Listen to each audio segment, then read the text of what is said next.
वालेकुम, मैं हूँ नादिया अनवर और आप देख रहे हैं पाकिस्तान शेयर मार्केट अपडेट्स। और नाज़रीन, बात करेंगे आज की मार्केट के हवाले से।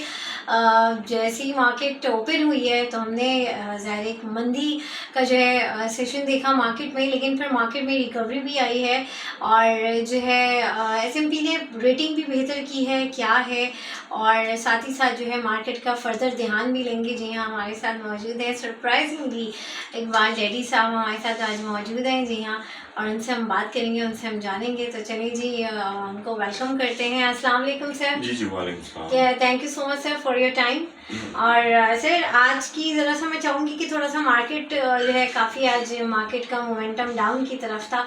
क्या कहेंगे, लेकिन आखिर में ज़रा रिकवरी आई है क्योंकि जो है रेटिंग बेहतर हो गई है। क्या है, थोड़ा सा मैं चाहूँगी कि ज़रा सा आप डिटेल बताएं। देखो, सुबह तो बहुत ही हालत ख़राब थी। हाँ। इसलिए कि ऑयल इतना बढ़ चुका था और जब मार्केट खुली तो इसके बाद और मज़ीद बढ़ गया। हाई हमारा 88.30 का, और हमारी मार्केट हम स्टार्टिंग से बोलते हैं कि टोटल डिपेंड ऑन ऑयल। वो नहीं देखती है ऑयल को। बाहर की मार्केट अच्छी थी मगर हमारे को ऑयल से बहुत फ़र्क पड़ता है। हमारा इन्फ्लेशन, हमारा इंटरेस्ट रेट, सारी चीज़ें ऑयल के ऊपर है। तो जब नादिया मार्केट खुली ना तो सारे पैनिक हो गए। इसके बाद जब होता है ना ये कि जब नीचे आती है ना तो माल लोगों को बेचना पड़ता है, क्योंकि बहुत से लोगों के जो मार्जिन कोड होते हैं ना वो आउट हो जाते हैं। मार्जिन कोड आउट हो गए, फिर सेलिंग आ गई, फिर लोगों के पास माल बहुत भरा हुआ था और ऑयल रुक ही नहीं रहा था। इतना ऑयल नहीं रहा था कि $4 ऑयल बढ़ गया। यहाँ बहुत बड़ा पैनिक आया कंटिन्यूसली फ्रॉम द स्टार्टिंग। 10 बजे से लेकर मैं 2:45 बजे तक देख रहा था, बल्कि 3 बजे तक मार्केट वॉज नीचे जा रही थी और कंटिन्यूसली ऑयल बढ़ रहा था। इसके बाद एक अच्छी न्यूज आ गई एसएनबी। उसकी न्यूज ये आ गई कि पाकिस्तान की इन्होंने रेटिंग करेंसी की, फॉरेन करेंसी की रेटिंग इन्होंने बढ़ा दी।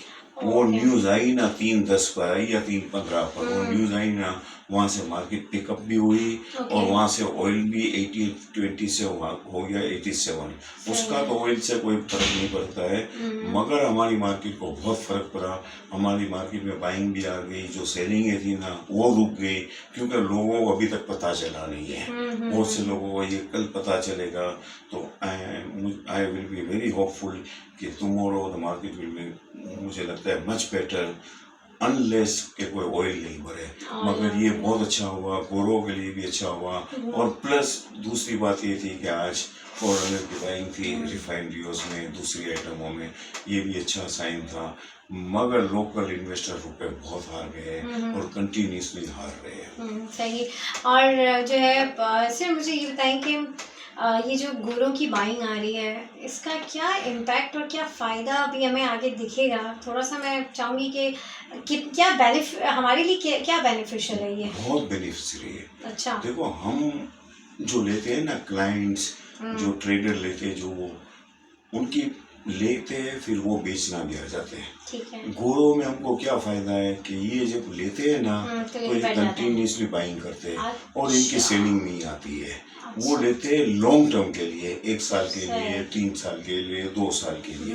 तो इसलिए गोरों को हम इसलिए प्रीफर करते हैं कि गोरों की बाइंग की वजह से इसकी, और इनको फॉलो भी बहुत करते हैं ना कि फॉरेनर की बाइंग आई, फॉरेनर की बाइंग आएगी ना तो इसमें इंस्टीट्यूशन भी आएंगे, इसमें बड़े प्लेयर भी आएंगे।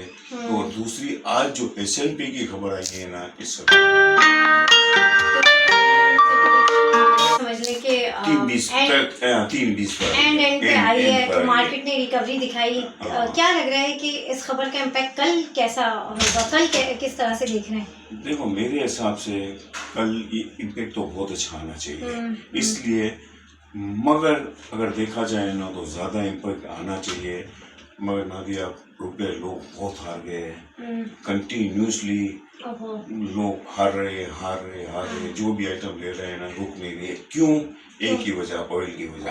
ऑयल इतना ऊपर जा रहा है, ऑयल की वजह से लोग डर जाते हैं और स्क्रीन पर लगा हुआ होता है तो ऑयल बढ़ता है तो चीज़ें बेचते हैं। क्या मुझे लग रहा है ये न्यूज़ के ऊपर कम से कम 2,000-2,500 ऑयल की प्लस 3,000 पॉइंट की तेजी तेजी होगी। आनी चाहिए और आएगी। आएगी। ये न्यूज़ बहुत अच्छी है, जिसमें इंस्टीट्यूशन भी बाइंग आएंगे, जिसमें बड़े प्लेयर भी बाइंग आएंगे, और अब थोड़ा डरने का है नहीं। और डरने का बस ये ऑयल की वजह से है, वरना हमारे पास लिक्विडिटी भी बहुत है, लोग भी बहुत है।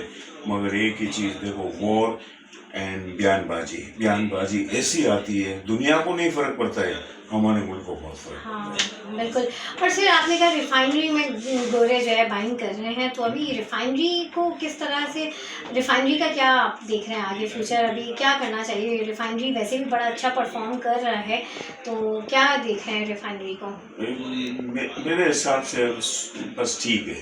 तो वजह क्या है कि सिर्फ रिफाइनरी में ही गोरे घुस रहे हैं? नहीं, गोरे पहले बैंकें भी लेंगे ना, अच्छा अच्छा अच्छा अच्छा बैंकें भी लेंगे। गोरा का तो रोजाना का है ना, ठीक है। कल कोई नई आइटमों में आ जाएंगे, तो ओके। ये तो सिलसिला चलता रहेगा। सही, तो रिफाइनरी का, हाँ रिफाइनरी का रिफाइनरी बता का रहे पूछा, हैं। मुझे रिफाइनरी ये काम पर नहीं लग रही है। अच्छा। इसलिए कि रिफाइनरी आप द बेस्ट सेक्टर हाँ। in this market is banking sector अच्छा। and oil sector.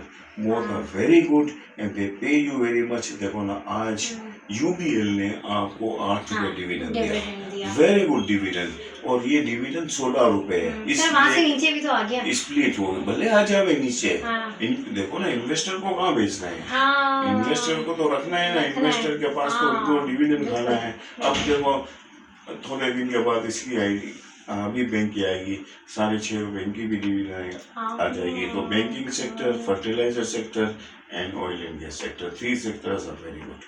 सही सही, बेहतरीन। और जैसे ये बताएं कि इन सेक्टर्स में जो रिकमेंडेड है वो क्या है? वैसे तो आपकी जो रिकमेंडेशन है वो हम सब सुन ही रहे होते हैं, लेकिन इन 3 सेक्टर में आपकी रिकमेंडेशन क्या है? अभी बैंक का फलाह, ओके OGD से also very good. Okay and अगर आप उधर आ जाए दूसरे सेक्टर के अंदर, फौजी फर्टिलाइजर वेरी गुड, मगर आपको उसमें डिविडेंड लेना चाहिए। डिविडेंड 9 रुपये डिविडेंड या 8 रुपये डिविडेंड आएगा। ये सेक्टर बहुत अच्छा लग रहा है।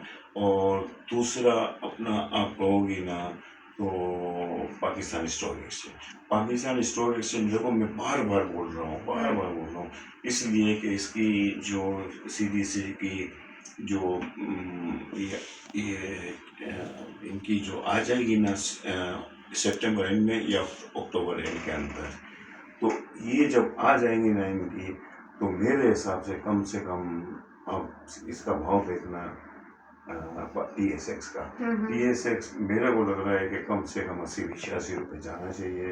तो I am very bullish in TSX। Fast cable both are very good and पाकली ऑल्सो वेरी गुड, और पाकली में थोड़ी सेलिंग है। Both TSX, FCL, Habib bank very good, कि आपको यहाँ भी डिविडेंड मिलेगा। बैंकर फला वेरी गुड, यहाँ भी बैंकर फला भी डिविडेंड देगा।